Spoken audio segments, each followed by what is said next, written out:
Do you have any, I mean, is there any way that you're currently doing it at the moment when you're looking at a product? What are you currently looking for yourself? I don't get too bogged down in numbers with the product. Again, I tend to look at one or two things, either trying in the product, trying to fix something that is seeing a problem. And in the lighting that we're doing at the moment, that's exactly what I did. I looked, I suppose it was, out of need a little bit. We were looking around and Niraj had put us sort of on a path. But when I looked at some of the reviews, I'm a big one. I'll go to the reviews and I'll look at, like we were talking in the circle the other week, I'll look at what the problems are. And if I can see common problems that I think I can fix, I'll tend to look at those things when I come up with ideas and see if there's something I can fix, something you can fix.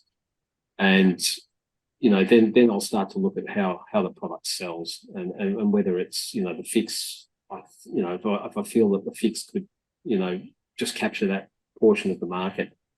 As I said, it doesn't have to be a big area. It doesn't have to be a big, like a key, one of the top areas of, of what's on the selling on the platforms. But if you can catch, if it's only, I don't know, let's say there's 100 sales a day, but you can capture 20 of those by just fixing that problem, and you can charge a bit of a premium for it. You're going to do a lot better than trying to go into a market that's 1,000 or 10,000 sales a day in that area, and just and you're really then just competing on price. You might fix a problem, but it's still, there's just so much market there and so many people selling in that market that it's still hard to just for them to even recognize that you fixed the problem.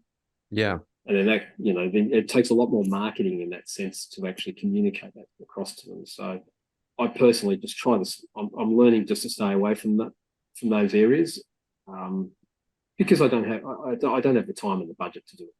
Yeah. I just don't have the time, and that was what the US taught me with our first product. It was taking me a lot of time and a lot of money to try and get to that page 2, which is good in the US. If you didn't get to page 2, you're still doing okay. But I just learned how quickly you can fall off there too if you don't keep spending that money. So, as I said, in Australia, I'm page 1, sort of halfway up. I was actually doing FBM, so I was getting penalised by not being FBA on Amazon. I've just thrown stock back into FBA, and we were in the first 1 or 2, or probably the second line after the sponsored ads on the page. So we sit right there, and especially it was a good product for Father's Day, and we've quite a few good sales, and it was mostly organic. Only a few sales came through through Amazon PPC. So that just shows me that that's, for me, that's a little easier to do. So I'll take that back. Then once I've identified it, then I'll start looking at a few numbers just to see how it does sell. What other competitors? And I tend not to try and use all the different platforms out there. I'll just monitor some products and just see how they're selling, what their numbers are, which is a good method Niraj taught me. Just getting on there, if they don't put a limit on how many you can sell, you can see how many units they've got available. You just monitor it each day. It takes 5 minutes, and you put it into a spreadsheet, and you can get a pretty good idea of how units are selling. Yeah, definitely. And one thing you touched on, which is a great strategy actually, which is I used to love finding products that when you go onto page 1 of that product and you put in a keyword and you realize that there's a lot of, like you said, negative reviews. So let's say, for example, you found a niche or one particular product, and you go on page 1 and the average review is like 3.3. It was actually one product, plant watering globes. This was about 5 or 6 years ago, where if you looked at plant watering globes, you saw that they all had 3-star reviews, right? All the listings across the page, but they were still selling extremely well. And to fix that product was very simple. When you started reading the reviews, you realized that what actually happened was everyone they were writing broken, right? So an easy fix was just in terms of ensuring that the packaging was actually done right.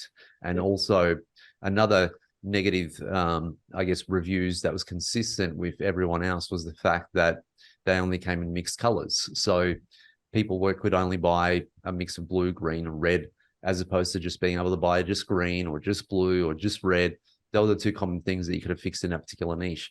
So there are, that is a really great way of actually finding a product, is to go on Amazon and have a look and see where are there a lot of negative reviews on a product, and then read them and see what you can do to fix it.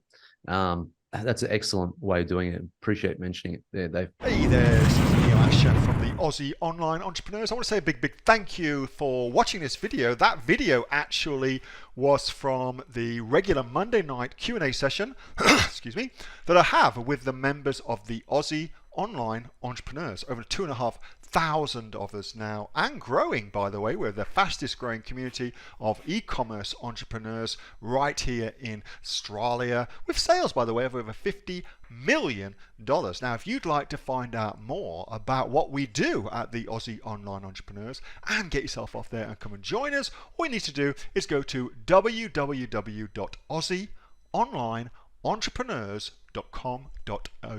AussieOnlineEntrepreneurs.com.au. The link for that, by the way, is underneath this video, and I will welcome you with open arms and look forward to seeing you in the next video. Till then, have a good one. Bye.